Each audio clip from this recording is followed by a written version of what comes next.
en administración del Estado no tengo ni un carajo de experiencia, en primer lugar. El congresista Jorge Montoya es un hombre muy respetado. Yo puedo entender que a un grupo de gente no le guste, bueno, pero que a ellos no les guste, eso no es mi problema. Pero yo siempre he pensado desde muchos años de que la libertad de expresión está sobrevalorada en este país. Bienvenidos, este es su programa Candidatos al Micro, un espacio para conocer las principales propuestas de los candidatos a las próximas elecciones 2026. Y hoy día tenemos como invitada a Victoria Canto. Ella está postulando como candidata a diputada con el número 3 por el partido político Perú Federal. Bienvenida, Victoria Canto. ¿Cómo estás, Sonia? Un gusto, muchas gracias por la invitación. Usted es comunicadora y también empresaria. ¿Y por qué decidió incursionar en la política? Desde muy joven me gusta mucho la política. Desde que ingresé a San Marcos sentí una supina atracción por la política en el país. Veía además lo que estaban haciendo con el tema económico, con las reglas, que los peruanos somos muy... no nos gusta seguir reglas y eso empieza a destruirte como país.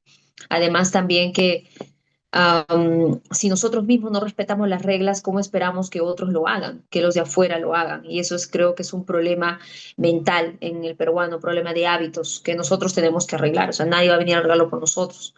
Y me gustó mucho la política. Dije, quizás es muy probable que pueda ser un importante cambio, porque Sonia, yo no estoy ingresando al ámbito político, no estoy ingresando a este infierno por nada, o sea, para ser una más, ¿no? Yo estoy ingresando a la política para poder crear historia.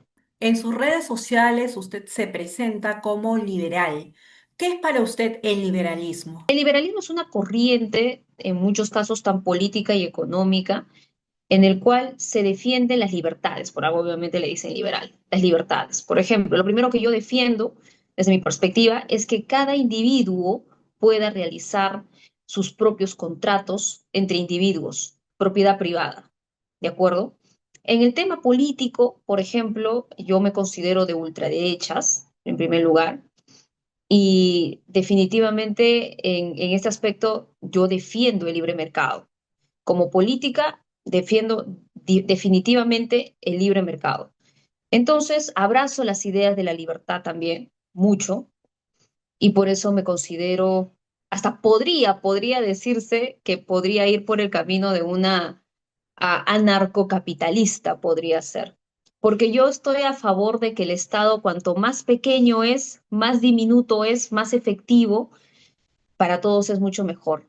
Porque el control es bueno hasta cierto punto, pero el control que te asfixia, que asfixia el mercado, que asfixia las libertades de las personas, eso en lugar de proteger, puede destruir. Entonces, hay que darle libertad a la gente para que sea responsable de sus propios, ¿cómo te digo? De su propio crecimiento, de su propio desarrollo y que también pueda ser responsable de sus propios fracasos. Eso calzaría en una figura de un Estado paternalista, pero ¿dónde queda la comunidad? O sea, los problemas, ¿no? Los asuntos públicos o los debates que también son importantes tratarlos en comunidad.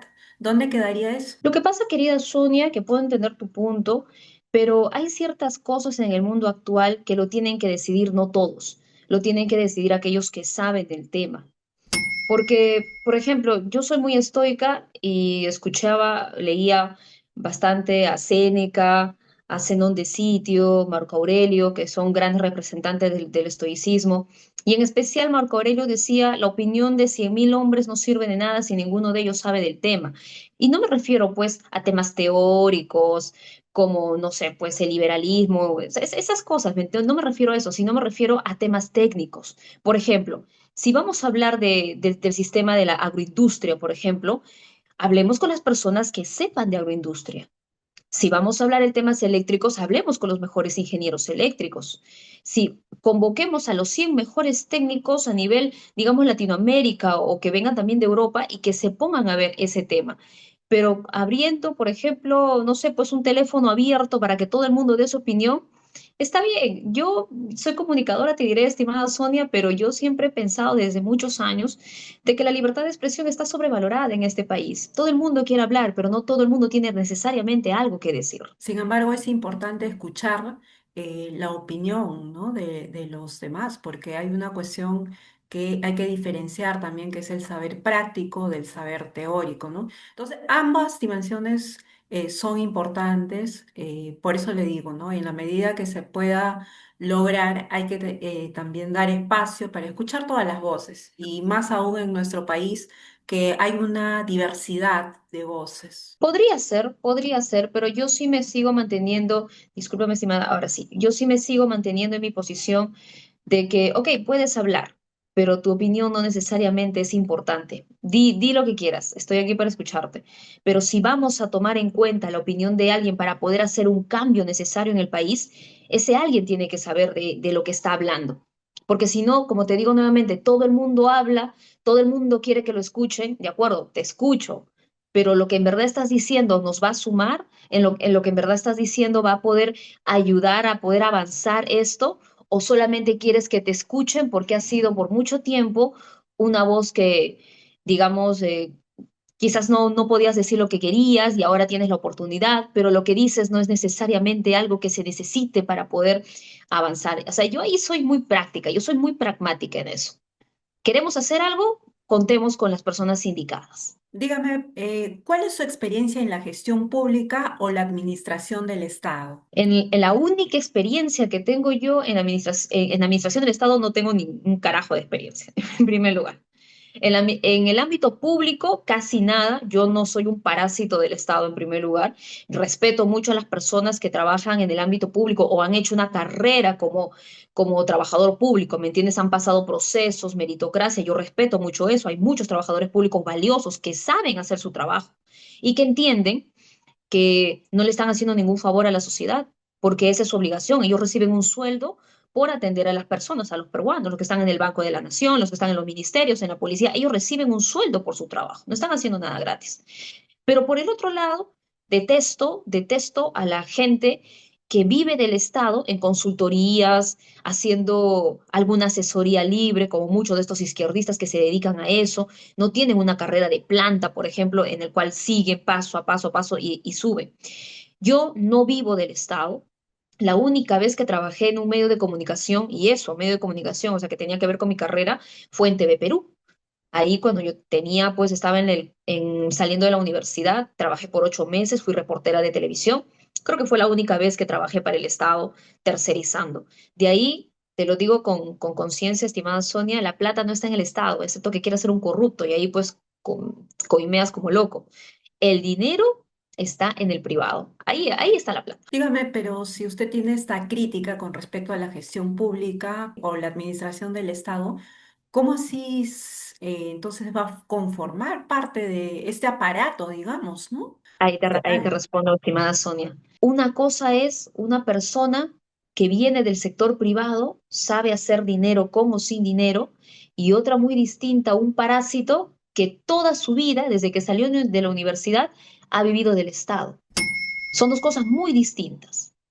Cuando yo veo que nos meten esta migración ilegal y descontrolada al país de manera delincuencial, violenta, obligatoria, y que nosotros tenemos que terminar pagando con nuestro dinero muchas cosas para estas personas, yo me digo a mí misma, como emprendedora, yo voy a seguir pagando mis impuestos para que mi dinero no funcione, para que no haya una mínima calidad de educación, de salud, que los peruanos, por lo menos, que yo no uso el servicio público de salud, o sea, no hay forma, y además tampoco soy una persona enfermiza, yo me cuido mucho, pero me ponía a pensar que un peruano vaya a un hospital, que por lo menos le dé una cita ya, pues no ese mismo día, pero le dé una cita para 4 días, 3 días después, pero le dé una cita cercana.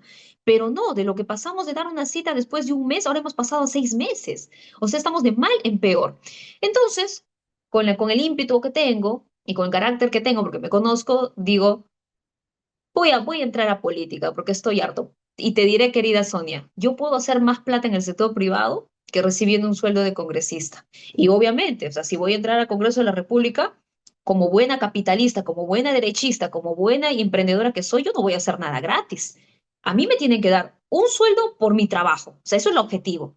Pero de ahí que termine, por ejemplo, en Dios mediante ingreso al poder, termino mi mandato de congresista, que me gustaría obviamente postular a la presidencia de la República, de ahí continúe siendo un parásito, viviendo en el Estado, siendo una asesora del Estado, lo que sea, eso ya es otra cosa que no me aventuraría a decir que va a pasar, pero que me aburriría, la verdad. Yo quiero hacer algo interesante por mi país, quiero hacer un cambio por mi país, quizás unos 10 años, porque tú sabes que la política es una carrera de largo aliento. No es inmediato, toma años, esto toma años. Hay que, ahora que yo estoy entrando recién a esto, que estimada Sonia, me digo a mí misma, porque vengo del sector privado, me digo a mí misma, hay que de realmente tener los ovarios, las emociones, la cabeza bien puesta para poder soportar toda esta porquería, porque te atacan por todos lados. O sea, es algo que yo nunca he pasado en mi vida. En el sector privado, pues estás tranquilo, haces tu empresa, ganas tu dinero, llegas a tu casa, duermes tranquilo, pero en esto, querida Sonia, ni siquiera estoy entrando al poder, estoy recién entrando en política y no tienes idea de cómo me han atacado. Y uno tiene que tener una fortaleza interna inquebrantable para continuar, de verdad que sí, ¿ah? Pero eso te forma, te forma. Así que ten por seguro y grábalo de que un parásito de la política, del Estado no voy a ser. ¿Cuáles son sus logros políticos que considera que está preparada para el cargo de diputada en nuestro país? El primer logro político que te podría decir a ciencia cierta es que en el año 2015, yo siendo una nena de haber cuánto, 22 añitos, ¿de acuerdo? Ya estaba trabajando, recuerdo, estaba en la universidad y trabajaba en el Colegio de Periodistas, fui la vocera y organizadora de la marcha contra la TV basura. Yo fui un rostro importante en esa movilización, en ese entonces con el decano Max Obregón, a quien lo recuerdo con mucho cariño, y él me dijo, tú vas a ser la vocera de este movimiento. Así que me llevó a medios de comunicación, me puse a debatir sobre el tema de la ley de radio y televisión, y creo que eso es un logro importante. Hay mucha gente que aún me recuerda por eso, y ese es el primero. De ahí he participado en muchas movilizaciones, pero no lo podría decir que son logros políticos porque he sido pues una más de que ha marchado con un montón de gente.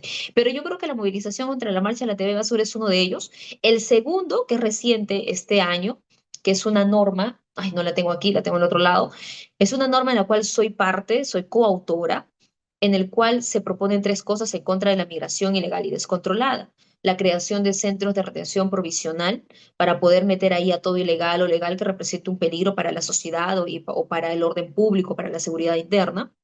Segundo, se pide la destrucción de los 137 pasos ilegales que están en las fronteras, de acuerdo en Aguas Verdes con Tumbes.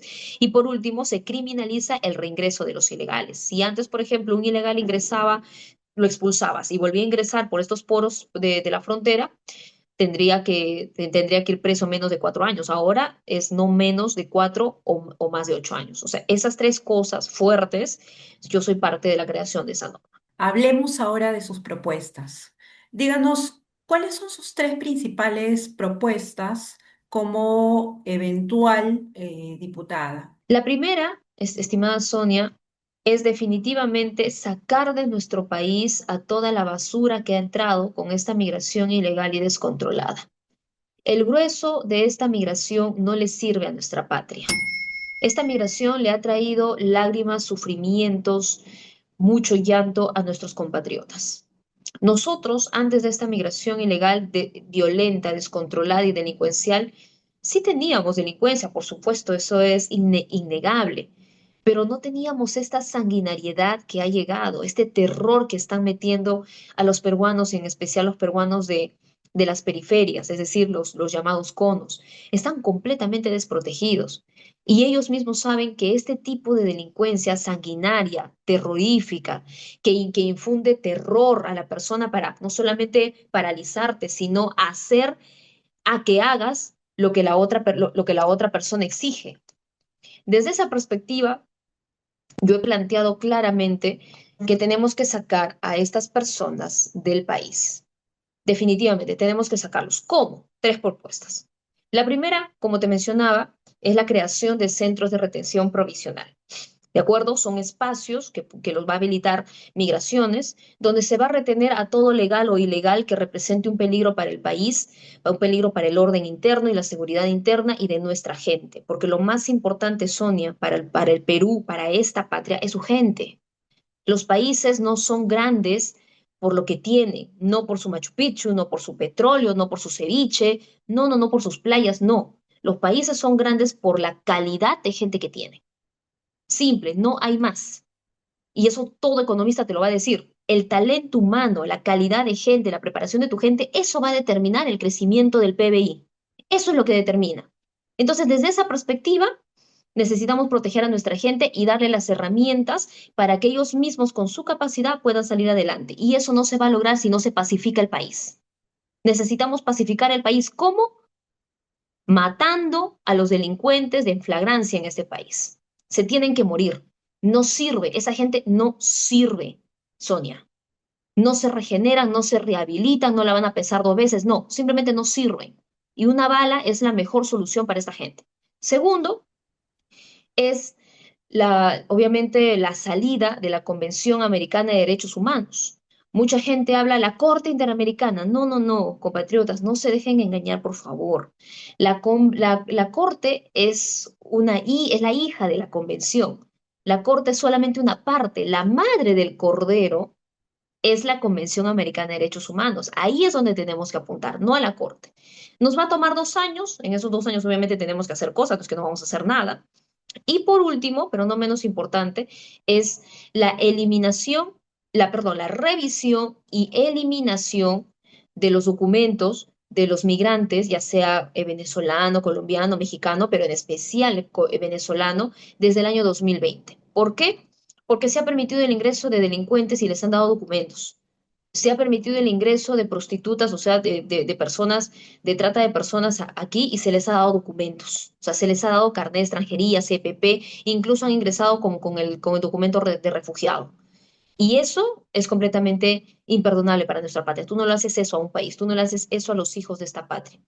Y es ahí donde yo apunto. Entonces, ¿usted está a favor de la pena de muerte en nuestro país? Una cosa es la pena de muerte y otra cosa es actuar en las facultades de la policía en flagrancia. Son dos cosas distintas. La pena de muerte es cometiste un delito, pasas un proceso judicial, llega una sentencia, perfecto, sentenciado a pena de muerte. Y en flagrancia es cuando la policía ingresa, digamos, a una casa, un búnker, y ahí está certificado que hay droga y que son delincuentes los que están ahí, y empieza a disparar si es que opone resistencia. Eso es flagrancia. En el caso de la pena de muerte, yo estaría de acuerdo con la pena de muerte para violadores de niños. O sea, si un sicario, un extorsionador, pues no se regenera, un violador de niño menos, es un pedófilo jamás, no, así le metas la Biblia por la cabeza, no van a cambiar. Ahí yo estaría de acuerdo con la pena de muerte. Dígame, de estas tres propuestas sobre la migración ilegal que usted nos ha comentado, que presentó en su momento al congresista Jorge Montoya, ¿usted políticamente es muy cercana al congresista Montoya? No, para nada. Lo respeto mucho, sí, y le mando un saludo y un abrazo desde aquí porque me dio la oportunidad y me dio la oportunidad de escucharme. El congresista Jorge Montoya es un hombre muy respetado. Yo puedo entender que a un grupo de gente no le guste, bueno, pero que a ellos no les guste, eso no es mi problema. Y yo lo respeto. Eso es lo importante. Y además, aquí te digo algo, querida Sonia, el peruano somos una cultura muy envidiosa. El peruano es envidioso machetero. El peruano no es capaz de reconocer en la persona que no le cae ciertas actitudes, ciertas cualidades que son buenas. No tenemos esa capacidad de respetar a nuestro enemigo o nuestro adversario y podernos a sentar y decir, esta persona me llega altamente, pero qué bien habla. Esta persona me llega altamente, pero es inteligente. Esta persona me llega altamente, pero tiene una trayectoria importante. Esta persona me llega altamente, pero mira las cosas interesantes que ha hecho en su vida. No tenemos esa capacidad, pero yo sí la tengo. Yo puedo tener un enemigo, lo que sea, pero soy capaz de reconocer sus habilidades, sus capacidades. Y el peruano no es así. El peruano es un envidioso machetero que es capaz de invertir dinero, tiempo, esfuerzo para destruir lo que tienes, no porque lo quieres, sino porque no quiere que lo tengas. Ese Ujú. es un lastre como país, no nos deja avanzar porque entre nosotros nos estamos metiendo cuchillo. Pero ahí no habría que generalizar, porque No, acá obviamente no lo que todos, intentamos es tender puentes de diálogo, ¿no? Y no creo que todos, pero, esa debería ser una querida, tarea también de ese pero querida Congreso. Sonia, pero querida Sonia, el grueso de los peruanos, créeme, sienten una envidia increíble. O sea, tú, una persona, cualquiera, imagínate yo, ya imagínate que no ingresé a política, imagínate que ya pues hice dinero por otro lado, etcétera. Y mis vecinas me ven toda arregladita, bonita, lo que sea, dirán, pues ¿con quién se habrá metido? ¿Con quién estará? ¿En qué pasos andará? O sea, prefieren irse al mal pensamiento, criticar, en lugar de ponerse a pensar, qué chévere que le esté yendo bien. Eso hay Bueno, mucho en este país, claro, eso mucho. puede ser una cuestión de percepción. Hay Tendríamos que ver los bastante, estudios bastante en también, este ¿no? Y país. las Por ejemplo, estadísticas. por otro lado, ¿por qué Ujú. se dice que un país es peligroso y por qué se dice que un país no es peligroso? ¿Te has puesto a pensar en eso? ¿Cómo Tiene se que ver mide ahí. la tasa de homicidios? ¿Por qué se dice que Venezuela es un país peligroso? ¿Por qué? Porque ahí sí, pues, pero no generalicemos, pues no, no todo Venezuela. No, no, no, no funciona así. Cuando tú analizas por años cómo ha ido yendo el tema de seguridad en Venezuela, te topas que en el año 2000, en los años 80, tenían una tasa de homicidios de 20 a 30 asesinatos violentos por cada 100.000 habitantes. En el 90 subió a 60. En los años 2000 subió a 119. Entonces, esas estadísticas te indican que Venezuela es un país violento. Es un país violento. Y ahí pues nadie me va a venir a decir, pero no generalices, no todo, que esto que... Oye, es un país violento. Claro, Así lo ha habría que ver calificado en la claramente la línea de ONU. tiempo de manera histórica, como usted dice, las estadísticas, los estudios que respaldan. Hay estudios sociológicos, antropológicos que respaldan una u otra teoría. Siguiendo con nuestra entrevista, señorita Victoria Canto, le comento que según el INEI, la Ujú. pobreza en el Perú afecta a más de 9 millones de personas. Esta cifra corresponde al 2025. Entonces, usted como eventual candidata, ¿qué plantearía para revertir estas cifras? Ya. Mm, Mira, a ver, primero para poder cerrar el tema pasado, estimada Sonia, hay un libro del sociólogo Jorge Yamamoto que habla de la farsa de la felicidad, creo que así se llama el libro, o el engaño de la felicidad, algo así. En ese libro él habla sobre estas características del peruano. Él analiza sobre más o menos qué parte del Perú hay este tipo de peruano envidioso, machetero, y él lo engloba como que es parte de la idiosincrasia del peruano. Obviamente no de todos, pero sí de una gran parte. Sí, de una gran, y eso es un lastre. Eso tenemos que cambiar en la mente de los peruanos. Con una gran diferencia que sucede en Huancayo. En Huancayo, por ejemplo, valora mucho la meritocracia. Yo soy huancaína. Por eso es que yo no soy envidiosa. Si yo veo a alguien que está mejor que yo, es más, quiero aprender por qué está mejor que yo. ¿Cómo lo hiciste? Enséñame, ¿me entiendes? No quiero destruirlo. Bueno, con la pregunta que tú me haces, mira, una cosa es la extrema pobreza y otra es la pobreza. O sea, son dos cosas completamente distintas, ¿de acuerdo? Creo que el último reporte que sale de INEI es que aproximadamente el 25% de peruanos estaría bajo el umbral de la pobreza, ¿de acuerdo? Aproximadamente. Sí, dentro de ese 25%, que es la cifra para finales del 2025, tenemos algo de 5,7, ojalá que haya bajado la extrema pobreza, de extremos pobres. La extrema pobreza es un problema de Estado, de eso no hay duda. ¿Por qué? Porque en la extrema pobreza tenemos personas que son indigentes, tenemos niños que no tienen ni siquiera zapatos para ir al colegio. O sea, tenemos gente que está viviendo en esteras o que está viviendo pues quizás no, hasta incluso en basurales. Es extrema pobreza. O sea, no, no les alcanza, no cubren ni de cerca su canasta básica. No, no hay forma. Comen 1 o 2 veces al día máximo. La pobreza es distinto. La pobreza es aquella persona que tiene que apenas cubre su canasta básica. ¿De acuerdo? Que es su alimentación, quizás pagar la luz o algunas otras cosas. Pero yo siempre he sido crítica en dos aspectos. Uno, en que en este país se habla mucho de pobres, pero cuando tú te vas a los cerros, que yo conozco los cerros, he vivido en San Juan del Urigancho, ves un montón de gente que sí tiene para el 15 años, sí tiene para quizás comprarse un celular caro a cuotas, o sea, viven en un cuarto alquilado, que se podría decir pobre, en un cuarto alquilado, pero sí tienen para la cerveza cada fin de semana, tienen para el entretenimiento. Y uno se pregunta, ¿en realidad esto es pobreza o es pobreza mental? Porque los hábitos hacen al ser humano. Eso no lo puedes negar, tus hábitos te hacen. Y si tú eres disciplinado, piensas, porque yo no concibo, la verdad, porque ser pobre no significa que te llenes de hijos. Ser pobre no significa que seas irresponsable financieramente. Ser pobre no significa que tengas que tomar tu chela cada fin de semana. Ser pobre no significa que te compres una ropa de marca simplemente por aparentar. Hay estudios que te indican que las personas pobres buscan estatus y las personas con dinero buscan educación, buscan conocimiento. Yo, mira, te digo, Sonia, yo no soy millonaria. Para nada, me encantaría hacerlo, pero tampoco soy pobre. Tengo un nivel de vida tranquilo, puedo dormir tranquilo, como bien, pero soy muy responsable con mis finanzas. A mí no me interesa aparentar nada. No me interesa tener un reloj carísimo, no me interesa tener el zapato último modelo, no, lo que a mí me interesa es llenarme el cerebro de conocimiento. Eso es lo que a mí me importa. Pero si tú le Entonces, preguntas, de ese razonamiento que usted está mencionando, entonces podemos concluir que la gente pues con estatus es educada. la mayoría de las personas que tienen dinero en la vida buscan conocimiento. Porque una cosa es educación, es decir, saludo, buenos días, buenas noches, cómo está, con permiso, saludar a toda persona, no importa de qué nivel socioeconómico sea, la educación está en todo. O sea, educación yo lo veo desde ese aspecto. Saludar, ser una persona amable, ser una persona, digamos, correcta con todo el mundo. Es decir, le digo buenas noches tanto al conserje como le digo buenas noches tanto a mi jefe. ¿Me entiendes? Entro a una casa, el conserje me abre la puerta, ¿cómo está, señor? Buenas noches, ¿cómo está? Saludas, eso es para mí educación. Pero la búsqueda de conocimiento es distinto, Sonia. La búsqueda de conocimiento es querer saber más cada vez.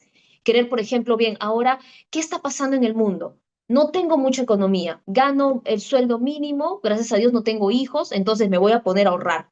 Cambiar esa mentalidad de querer satisfacer el primer placer, ¿me entiendes? A mí, por ejemplo, cuando yo empecé a leer el estoicismo, Entonces, me dijeron señorita que, Victoria, permíteme, disculpe. permíteme Entonces, terminar el esta pobre es frase pobre porque quiere. para terminar, ahorita te respondo eso, para poder terminar esta parte.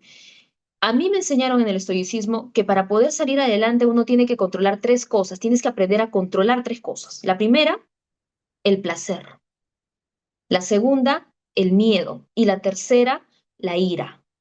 O sea, son tres cosas que el ser humano tiene dentro de sí mismo que tienes que aprender a controlar. El placer es lo primero que me quiero comprar eso, no tienes dinero, pero ya el fin de mes te cae el sueldo. No, no funciona así. A tu pregunta, no todo pobre es pobre porque quiere, ¿de acuerdo? Porque ahí están los pobres extremos. La pobreza extrema es una cosa muy complicada de salir y el Estado es responsable de poder solventar este problema. Pero sí hay mucha gente que dice ser pobre, pero es pobre mental porque no sabe administrar su plata. En lugar de gastar en una buena educación para sus hijos, prefiere gastárselos en unas vacaciones. En lugar de gastar en un buen sistema de salud o meterles a inglés a sus hijos, comprarle un libro, decirle, mira hijo, estudia esto, lo otro, prefieren gastar en la chela, prefieren gastar en ropa, prefieren gastar en cualquier otra cosa que no sea lo esencial y lo primordial para eso. O que hay un montón de gente que dice ser pobre y se llena de hijos. O sea, yo no concibo eso. Y Claro, habría que ver discúlpame, también sí, que hay sí, un si, problema si voy a, estructural, ¿no? permítame, si voy a herir susceptibilidades, discúlpeme, pero yo vengo de la sierra y cada vez que voy a Huancayo a visitar a mis padres, siempre veo la señora que está ahí lustrando zapatos. Una vez me senté para que me lustren el zapato, estaba con una niñita al costado y la niñita estaba en internet. O sea, todo el mundo tiene un celular con internet. Entonces, si tienes un celular con internet, pero al parecer la señora lustrando zapatos se podría poner en un aspecto pues de pobre, ¿no? Que está en una situación de pobreza. Pero la niñita estaba con el celular. Entonces, si estás con el celular, hay un acceso a la información en el cual puedas saber de que si tienes sexo sin condón vas a quedar embarazada. Tú ya no le puedes chantar ese problema al Estado. No ahora, eso lo podrías hacer hace 30 años atrás donde no había conectividad, pero ahora Que una chica de 14, 15, 16 años salga embarazada y diga, es que es un problema estructural. Que vengan las feministas feas a decir, ay, es que, ¿cómo ha nacido? Es un problema estructural, usted tiene que... No, no, no. A las feministas y a los izquierdistas les encanta meterse al tema teórico, les encanta quedarse en el teorismo, pero no van a la realidad y miran, oye, esta chica es bien inteligente para tener sexo a sus 15 años, pero no ha sido muy inteligente como para saber que va a quedar embarazada. ¿Usted estaría a favor de implementar en nuestro país, en la currícula educativa, educación financiera? Por supuesto, Sonia. Yo desde que era una mocosa de 15 años sabía que el ahorro es progreso. Cuando iba caminando por el mercado, porque yo sé que es la pobreza, a mí nadie me va a contar qué es la pobreza. Yo sé que es pasar hambre con mi madre, a mí nadie me va a contar eso. Yo sé que es bajar de un cerro y que no haya en ese cerro escaleras. Mi abuela vivía en Manchay, en esteras. Yo sé que es eso. Y porque sé que es eso, te digo que he visto mucha gente que vive ahí, pero que gastaba su plata en cosas que no necesitaba. Y eso es pobreza mental. Eso no es pobreza, eso es pobreza mental. Y ahí necesitamos educar a los peruanos, cambiarles el chip. Un cursito de 2 horas diarias desde el inicial hasta secundaria en educación financiera, cómo ahorrar, cómo invertir, cómo se mueve la economía del país para dummies, no te imaginas a cuánta gente le cambiaríamos la cabeza, el cerebro y dejaría hábitos erróneos, porque el ser humano es una seguidilla de sus hábitos y de su comportamiento. Pero también hay que ver el otro grueso del problema, ¿no? El problema estructural. Hay una cuestión que muchos estudiantes, la gran mayoría de estudiantes, va sin un desayuno al colegio, ¿no? Eh, Los extremos pobres. docentes que también no son reconocidos remunerativamente de manera justa, ¿no? Entonces, ahí hablamos también de una desigualdad estructural y hay que verlo también desde ese enfoque, ¿no? Contrastando con lo otro que también es importante, ¿no? Entonces, creo que ambos aspectos también nos ayudarían a poder ver que es un problema complejo, pero no por ser complejo es difícil de abordarlo, ¿no? Yo no creo que sea un problema complejo, Sonia. Mira, lo que tú mencionas sobre hay estudiantes que no, que van sin comer a su colegio, etcétera, eso es completamente cierto, pero ahí estás hablando del grupo de extremos pobres. Y el grupo de extremos pobres son personas que sí o sí son responsabilidad del Estado. O sea, si yo fuese presidente del país y digo, tenemos 5,7% de pobres en el país, eso amalgama un poco más de 1.800.000 peruanos. O sea, en un país de supuesto libre mercado, tú no puedes tener 1.800.000 peruanos sumidos en la extrema pobreza, no en la pobreza, en la extrema pobreza. Ese grupo que tú hablas, ahí entra ellos. Pero en el grupo de pobres, te lo digo porque mi familia ha sido pobre, van a su escuelita con su desayuno. El problema de la pobreza, no extrema pobreza, es que no tienen para pagar otras cosas, como por ejemplo educación de calidad, quizás una clínica, porque se atienden en el seguro. Ellos cubren su canasta, a las justas, según ellos, pero cubren su canasta. O sea, reciben un sueldo mínimo, ¿de acuerdo? Ganan un sueldo mínimo. Pero los extremos pobres, no, los extremos pobres ni siquiera ganan sueldo mínimo, subsisten. Esa es la gran diferencia entre estos dos grupos. Y ahí estoy totalmente de acuerdo que el Estado tiene que hacerse responsable de los pobres extremos. Para usted, ¿asamblea constituyente, sí o no? ¿Por qué? El nombre de Asamblea Constituyente genera mucha urticaria, Sonia. Entonces, yo como comunicadora y como estratega de las palabras y de la comunicación, yo no le podría Asamblea Constituyente. Yo sé pues que a los rojos, a los amantes del Perú profundo, les gusta esa palabrita para engañar a los pobres de que sí, que la Asamblea Constituyente. Yo le pondría a ver, como un cónclave para reformar de manera integral la Constitución. Porque hay artículos que necesitan cambiarse, sí, así como hay otros artículos pues que no necesitan modificarse. ¿Para qué vamos a modificar? ¿Por qué? ¿Para solamente darle gusto a un grupo de personas? Eso no tiene sentido. Ahora, si vamos a hacer una reestructuración de la Constitución, lo primero que tenemos que tener en claro es que tenemos que proteger la macroeconomía. Porque la macroeconomía es como, por ejemplo, recibes un sueldo fijo en el cual tú estás segura, pues, que no te van a sacar por lo menos hasta, digamos, julio, ¿de acuerdo? O sea, tienes un ingreso. Ok, pero tú, digamos, quieres hacer cambios en tu vida. Tú dices, pucha, ahora ya estoy harta de ser trabajadora, ahora quiero emprender, pero no voy a emprender si no tengo un ingreso. Porque si no tienes ingreso, emprender es muy difícil, tienes que tener un ingreso. Entonces, ¿qué otro cambio quiero hacer? Me quiero cambiar el cabello. ¿Qué otro cambio? Quiero irme al gimnasio. ¿Qué otro cambio? Quiero estudiar una inteligencia artificial. Ya, todos esos cambios que quieras hacer en tu vida que te van a mejorar en el futuro, necesitan un sostén. Y ese sostén, ¿sabes cuál es? Tu macroeconomía. ¿Y cuál es tu macroeconomía? Tu trabajo máximo, de donde te está trayendo plata. A partir de eso, si tú tienes eso claro y lo tienes ahí protegido, proteges tu trabajo, puedes hacer todos estos cambios que tú quieras. Ahorrar, me voy a poner a estudiar esto, lo otro, porque te está cayendo plata. Entonces, ¿cuál es la macroeconomía? ¿Cuál es eso que tengo que tenemos que proteger del país? La macroeconomía. Y la macroeconomía la tienes que defender sin cambiar las reglas de juego de tope. Lo que quieren hacer los rojos, los amantes de los pobres, estos que se llenan la boca diciendo que los aman y que los van a sacar y es mentira, solo lo quieren multiplicar, es destruir esa macroeconomía.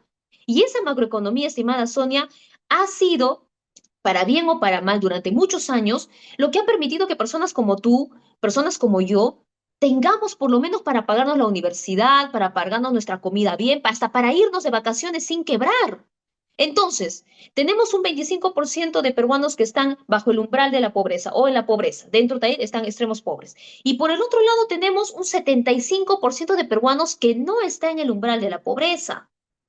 Quizás ahí estás tú, quizás he estado yo. Entonces te pregunto a ti, ¿tú vas a votar por un grupo de gente desadaptada, irresponsable, irrealista, que te diga que te va a cambiar una constitución hacia el porrazo y va a destruir esa macroeconomía, te va a destruir esa cierta estabilidad que tienes? Así no sacas a ningún pobre de la pobreza. Así vas a convertir a este 25% en más pobre y a este 75% los vas a hundir, ¿o no? Amigos, estamos llegando a la parte final de esta entrevista con la candidata Victoria Canto. Y en esta parte final, señorita Victoria Canto, vamos a hablar del partido Perú Federal. Díganos, ¿usted desde cuándo es militante del partido político Perú Federal? Yo soy invitada de Perú Federal.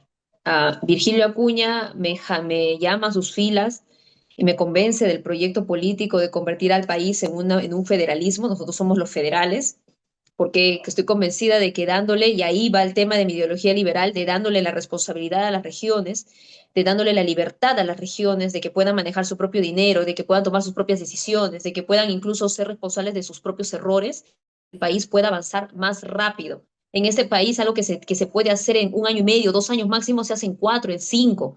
Somos un país muy corrupto, muy atrasado. Perú Federal plantea en su plan de gobierno 12 macroregiones y plantean una cárcel por macrorregión. La pregunta es, ¿cómo se va a financiar todo este tipo de implementación? Y es más, ¿cómo se va a controlar que no se filtre la corrupción en ese proceso?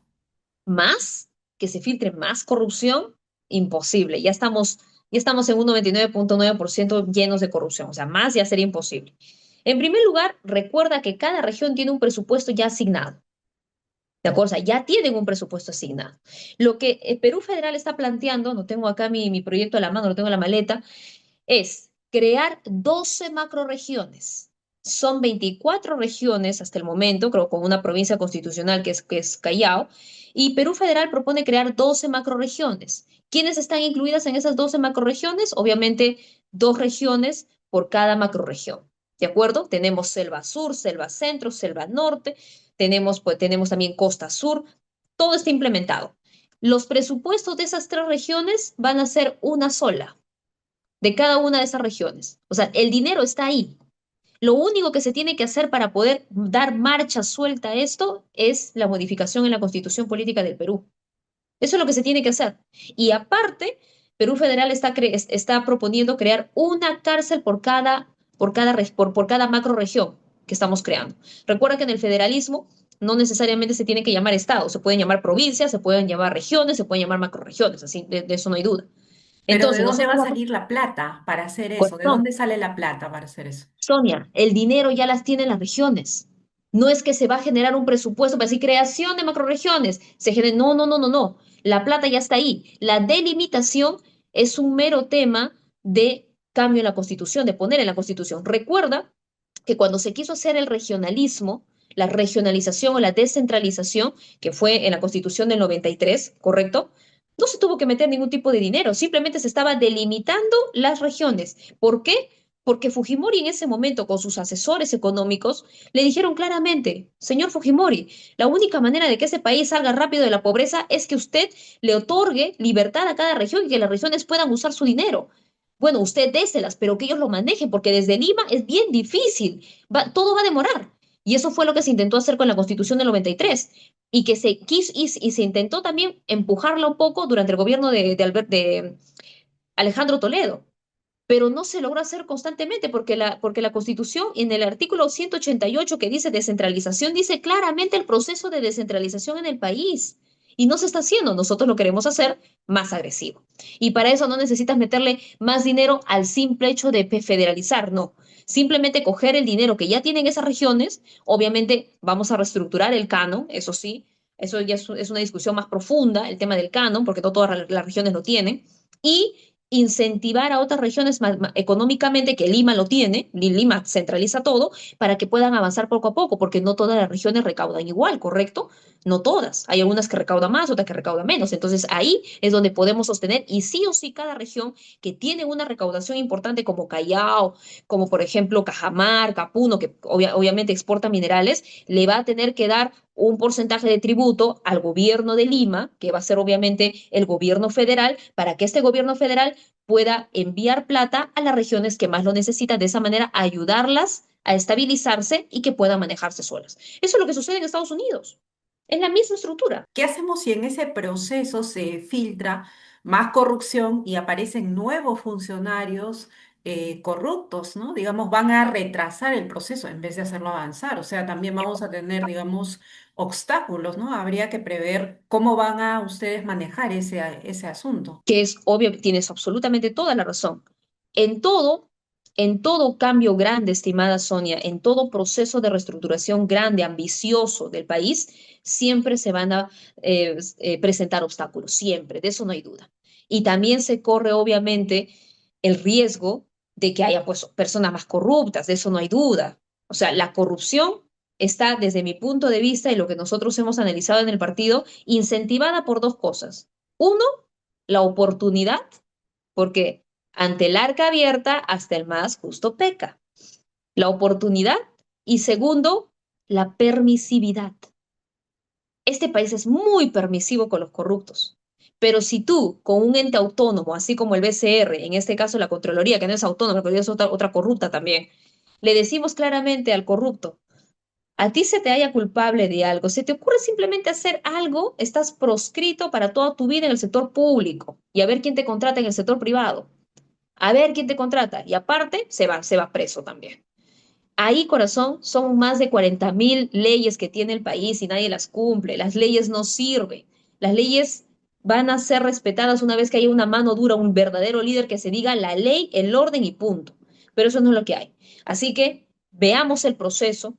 Quiero que los peruanos estén atentos a este proceso de federalización y les prometo, les doy mi palabra de una mujer que entra a política recién, de una mujer que viene del sector privado, de una mujer pragmática, de una mujer que si algo no funciona lo desecha al toque. Acá no hay que vamos a salvar esto, vamos a ver cómo funciona. No, no, no, no funciona, chao. De que este federalismo, este proceso de federalización de nuestro país va a funcionar.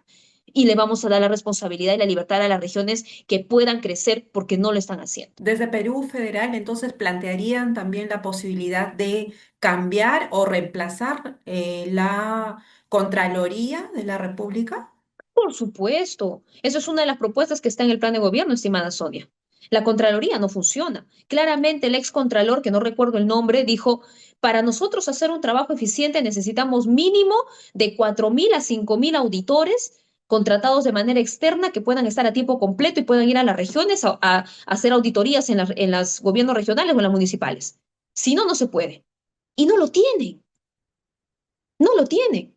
¿Cómo piensas hacer un trabajo autónomo, libre, responsable, eficaz, que es lo que importa, si no tienes la mano de obra para hacerlo? Eso no tiene sentido.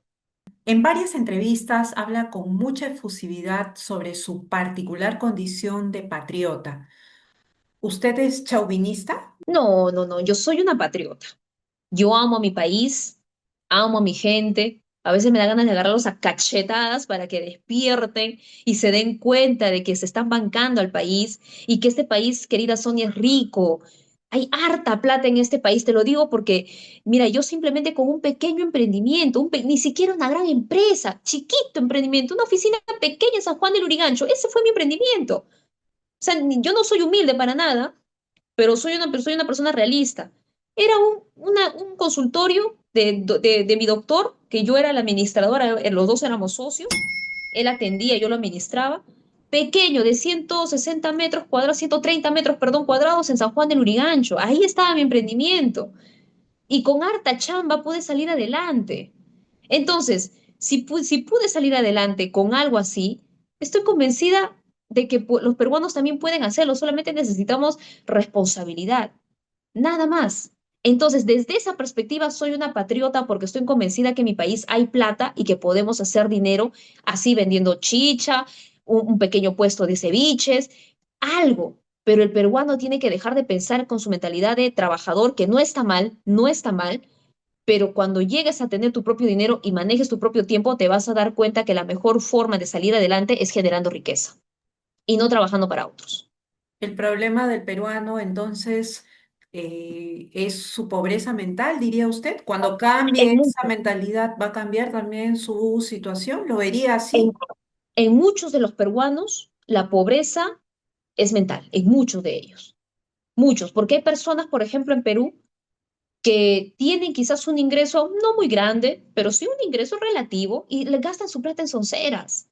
Puno, querida Sonia, Puno es la región donde más cerveza se bebe. ¿No se supone que Puno es la región más pobre?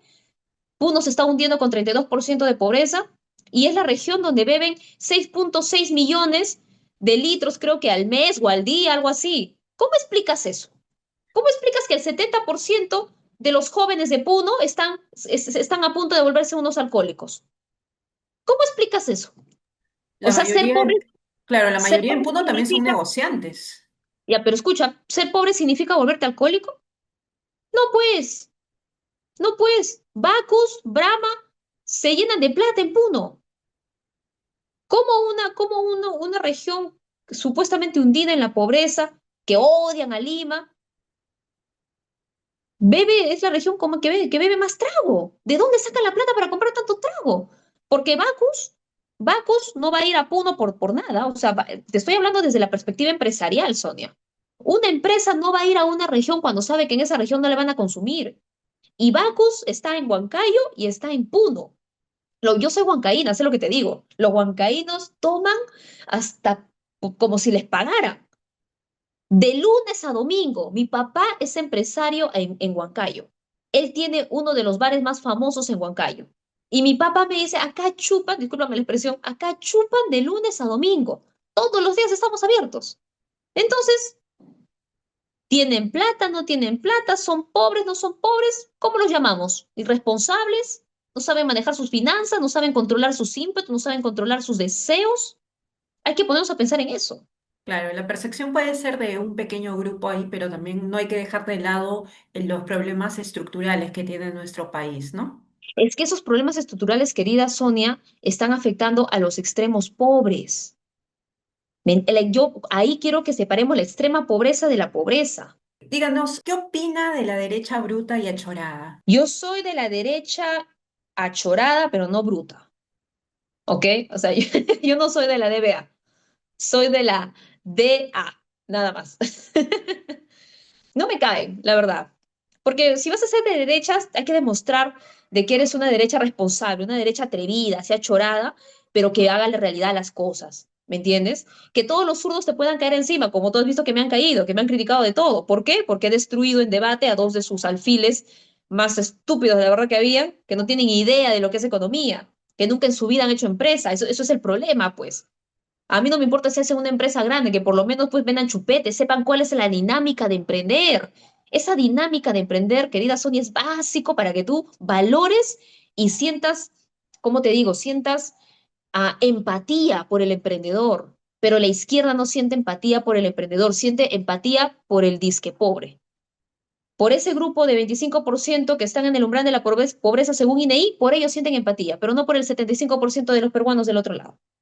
¿Por qué tendríamos que votar por usted en estas próximas elecciones del 12 de abril? Porque soy una política nueva, porque soy una mujer con los ovarios bien puestos, porque yo no soy una sicaria, yo no soy una corrupta, yo no soy una extorsionadora, yo no vivo de la teta del Estado.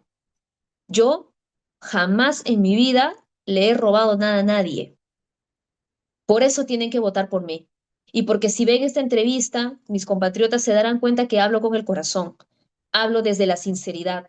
No me importa que me critiquen, que lo hagan. Entrar en la política me va a llevar a eso, a que me critiquen, pero nunca van a decir que Victoria Canto le hizo daño a alguien, que Victoria Canto nunca hizo lo que dijo. Yo siempre he cumplido mi palabra y yo vengo del sector privado y entiendo al emprendedor, entiendo al empresario, entiendo al microempresario, entiendo al empresario grande y también vengo de la pobreza y sé cómo es. A mí nadie me va a contar eso. Y sé que la única manera de salir de la pobreza es generando riqueza, no dándole plata al pobre a la mano. Mi nombre es Victoria Canto Compatriotas, yo soy candidata a la Cámara de Diputados con el número 3 de Perú Federal, el 3 de Perú Federal, la bandera, así va a estar en la cédula. Perú Federal, claramente, ustedes buscan la palabra Perú Federal, ahí estamos. Marcas presidente y diputado para que me puedan tener en el poder y luchando no solamente por el 75% de peruanos, por todos, porque todos somos hijos de esta patria. Muchas gracias por su tiempo y por su disponibilidad.